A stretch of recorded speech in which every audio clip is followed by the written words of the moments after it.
Only believe. Only believe. మీరు కూడా ఆత్మ మూలముగా దేవునికి నివాస స్థలము ఇంటికి కట్టబడుచున్నారు. ప్రభు ఈ వాక్య భాగమును దీవించునుగాక. మన ప్రభువును రక్షకుడైన యేసుక్రీస్తు యొక్క పరిశుద్ధ నామమునకు మహిమ కలుగునుగాక. మరి సమయంలో మరి సహోదరి కొల్లు రాణి గారి యొక్క గృహ నిమిత్తము ఈ శంకుస్థాపన లేకపోతే ఈ పునాది కార్యక్రమంలో మనం రావడం జరిగినది. మరి దేవుని యొక్క వాక్యాన్ని మనం గమనించినప్పుడు మరి ప్రతి కట్టడం కూడా దేవునిలోనే మరి అది కట్టబడుతుందని దేవుని వాక్యం సెలవిస్తా ఉన్నది. ఎందుకనగా సమస్తానికి మూలము దేవుడై ఉన్నాడు. మరి బైబిల్ గ్రంథం చెప్పుచున్నది, ఆదియందు దేవుడు భూమి ఆకాశములను సృజించెను. భూమి నిరాకారంగా శూన్యంగా ఉన్నప్పుడు మరి ఆ శూన్యంగా ఉన్న భూమిని ఆయన చక్కటి సృష్టిగా ఆయన మార్చి ఉన్నాడు. బైబిల్ గ్రంథం చెప్తున్నది, జలముల మీద ఆయన భూమికి పునాదిని వేశాడు అని వాక్యం సెలవిస్తా ఉన్నది. కాబట్టి కలిగి ఉన్నది ఏది ఆయన లేకుండా కలగలేదు. అయితే దేవుని వాక్యం మనకు బోధించే గొప్ప విషయం ఏంటంటే, ఆకాశం ఆయన సింహాసనము, భూమి ఆయన పాదపీఠమై ఉన్నది. అయినప్పటికీ భూమిని ఆయన మానవులకు నివాస స్థలంగా ఇచ్చి ఉన్నాడు.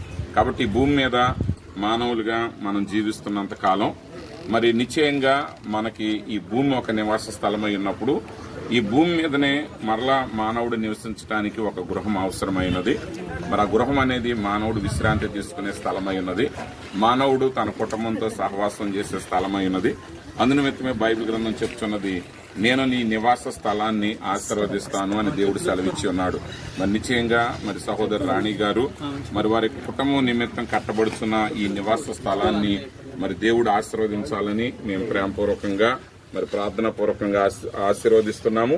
అలాగే ఈ రోజు మరి ఈ యొక్క గృహం యొక్క నిర్మాణానికి మరి ఆలోచన అనేది ఈ రోజు కార్యరూపం దాల్చబోతూ ఉన్నది. మరి ఎంతో కాలం నుంచి గృహం కట్టాలని ఒక ఆలోచన ఖచ్చితంగా కుటుంబం కలిగి ఉంటారు. అయితే ఆ ఆలోచన అనేది కేవలం ఆలోచనగానే ఇప్పటి వరకు ఉన్నది. ఆ ఆలోచన ఇప్పుడు మరి భౌతిక రూపాన్ని దాల్చబోతూ ఉన్నది. అనగా ఇప్పుడు ఆలోచన, ఈ పునాది రాయి యొక్క ప్రాముఖ్యత ఏంటంటే, ఆలోచన అనేది మరి అది ఒక రూపాన్ని సంతరించుకుంటున్న మొదటి స్థానమై ఉన్నది. అందునిమిత్తం బైబిల్ గ్రంథం చెప్తున్నది, నీవు భూమికి పునాదులు వేసినప్పుడు దేవుని కుమారులు సంతోషంతో దేవుని స్తుతించారు అని వాక్యం సెలవిస్తా ఉన్నది.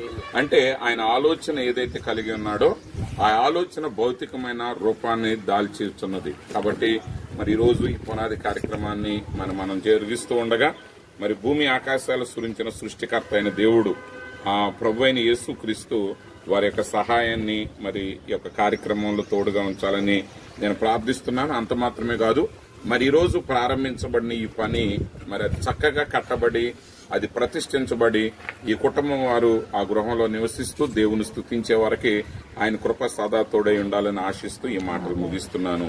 ప్రభు కృప ఈ గృహం యొక్క పునాది నుండి ప్రతిష్ఠ వరకు వారు నివసించే వరకు సదా తోడై ఉండును గాక.